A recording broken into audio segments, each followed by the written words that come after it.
Selamat malam untuk kita semua. Perkenalkan, nama saya Emilia Jessica Nahak dengan NPM 33230017. Di sini saya akan menjelaskan kembali tentang kurikulum Merdeka Belajar dari episode 1 sampai episode 26. Baik, di sini episode yang pertama, 4 pokok kebijakan Merdeka Belajar. 4 pokok kebijakan tersebut yaitu menggantikan ujian nasional menjadi asesmen nasional. Yang kedua, menghapus ujian nasional, ujian sekolah berstandar nasional.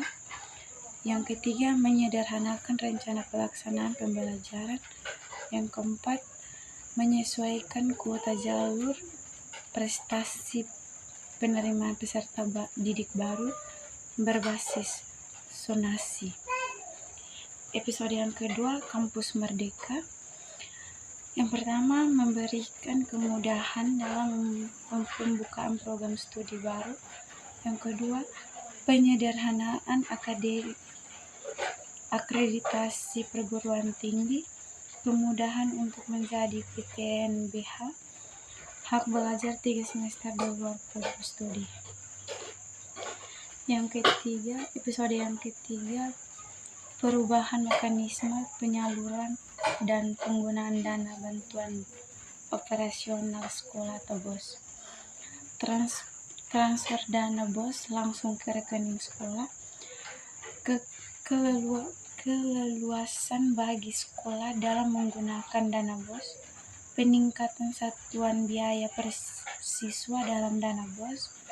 Perbanyak sistem pelaporan dana BOS untuk transparansi dan akuntabilitas. Episode yang keempat, program organisasi penggerak. Memperdayakan organisasi kemasyarakatan untuk bergotong royong meningkatkan kualitas kepala sekolah, guru dan tenaga kependidikan agar tercipta transformasi ekosistem pembelajaran yang berorientasi pada murid. Episode yang kelima, program guru penggerak. Program pendidikan kepemimpinan bagi guru untuk menjadi pemimpin-pemimpin di masa depan yang mewujudkan SDM unggul Indonesia. Episode yang keenam, transformasi dana pemerintah untuk pendidikan tinggi. Insentif berdasarkan capaian IKU atau untuk PTN. Micikfu untuk kerjasama dengan mitra atau untuk PTN dan PTS. Kompensform program kompetisi kampus Merdeka atau untuk PTN dan PTS. Episode yang ketujuh, program sekolah penggerak. Pengembangan sekolah-sekolah katalis yang diawali dengan pemberdayaan kepala sekolah dan guru menjadi SDM unggul melalui kolaborasi dengan pemerintah daerah dan intervensi yang politis dalam hal pembelajaran, perencanaan, digitalisasi, sampai pendampingan selama 3 tahun ajaran bagi sekolah negeri maupun swasta. Episode yang ke-8, SMK Pusat Keunggulan. Menghasilkan lulusan yang terserap di dunia kerja atau berwirausahawan melalui keselarasan pendidikan vokasi dengan dunia kerja dan menjadikan rujukan bagi SMK lainnya melalui keterlibatan industri dalam proses pembelajaran, pelatihan guru-guru kejurusan yang sesuai standar industri, pelatihan manajerial dan kepemimpinan kepala sekolah, fasilitas pembelajaran berbasis industri, Terlibatnya perguruan tinggi sebagai pendamping SMK agar terwujudnya link and magic yang semakin optimal. Episode yang ke-9, KIP Kuliah Merdeka.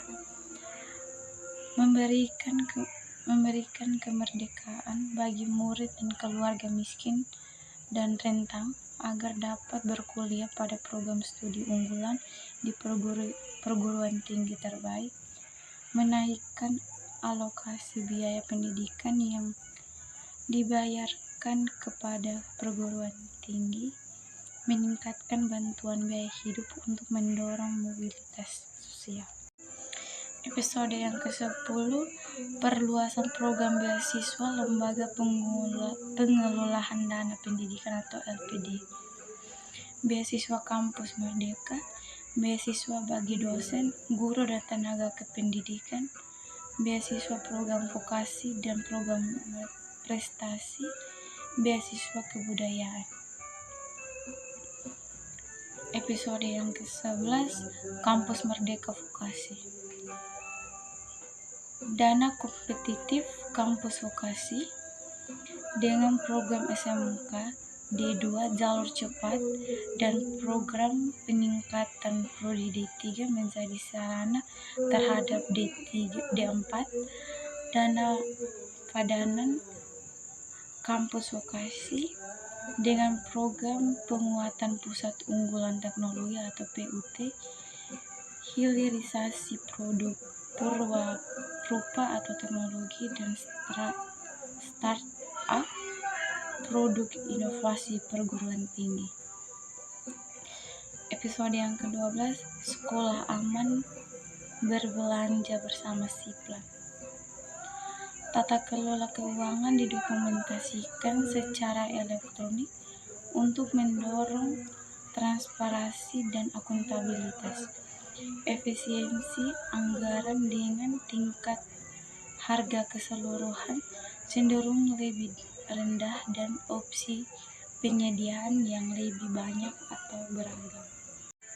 Episode yang ke-13, Merdeka Berbudaya dengan Kanal Indonesia. Untuk pertama kalinya di Indonesia, Kemendikbudristek menghadirkan platform media ekspresi, pustaka, serta promosi budaya yang terintegrasi dan dapat diakses melalui laman Indonesia TV, siaran televisi jaringan Indohome, saluran 200 SD, DRN 916 atau HD, media sosial Indonesia. Episode yang ke-14, Kampus Merdeka dari Kekerasan Seksual. Pemenuhan hak pendidikan setiap WNI. Penanggulangan kekerasan seksual dengan pendekatan institusional dan berkelanjutan. Peningkatan pengetahuan tentang kekerasan seksual. Penguatan kolaborasi antara Kemendikbudristek dan perguruan tinggi. Episode yang ke-15, Kurikulum dan Platform Merdeka Mengajar. Struktur kurikulum yang lebih fleksibel dan fokus pada materi yang esensial, sehingga guru lebih leluasa mengajar sesuai kebutuhan dan karakteristik peserta didik. Memberikan keleluasan bagi guru menggunakan berbagai perangkat ajar sesuai kebutuhan dan karakteristik peserta didik.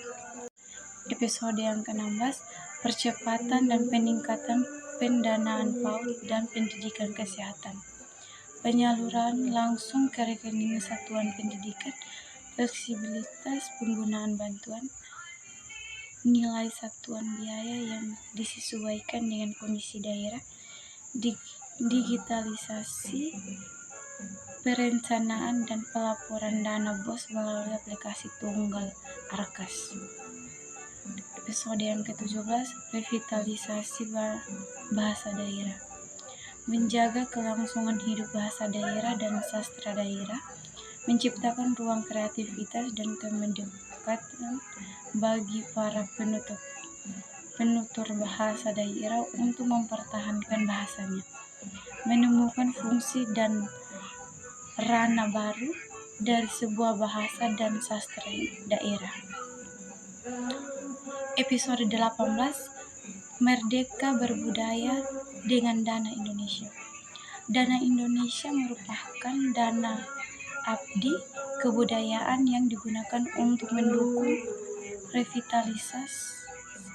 revitalisasi kegiatan ekspresi budaya, penanjung kebudayaan secara menyeluruh, stabil dan berkelanjutan. Episode yang ke-19, Rapor Pendidikan Indonesia. Platform yang berisi hasil asesmen nasional dan analisis lintas skor untuk satuan pendidikan. Dana pendidikan yang terintegrasi atau untuk membantu satuan pendidikan dan dinas pendidikan mengidentifikasi capaian dan akar masalah melalui refleksi serta merancang langkah-langkah pembenahan yang efektif dan berbasis data.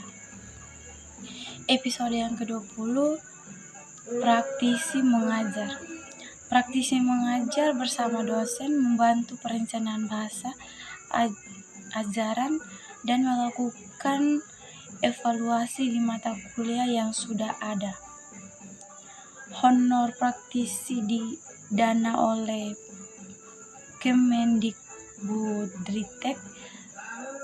Dana langsung dikirim kepada praktisi. Alokasi anggaran Rp 140 miliar untuk lebih dari 2.500.000 mata kuliah di bawah naungan Kemendikbudristek. Episode yang ke-21, Dana Abdi Perguruan Tinggi. Dana Abdi Perguruan Tinggi sebesar Rp 7 triliun yang bunganya akan disalurkan kepada perguruan tinggi negeri badan hukum atau PTNBH yang berhasil mengalahkan dana dari masyarakat. Dana Abdi ditargetkan untuk PTNBH sebagai badan hukum yang dapat mengelola aset finansial secara independen. Setiap PTNBH diharapkan memiliki dana abdi masing-masing dan mengalang dana tambahan dari tahun ke tahun dan harus memperbesar sumber pendapatannya di luar bantuan pemerintah dan uang kuliah tunggal. Dana abdi perguruan tinggi dapat digunakan secara fleksibel oleh PTNBH. Episode yang ke-22 yaitu Transformasi Seleksi Perguruan Tinggi Negeri.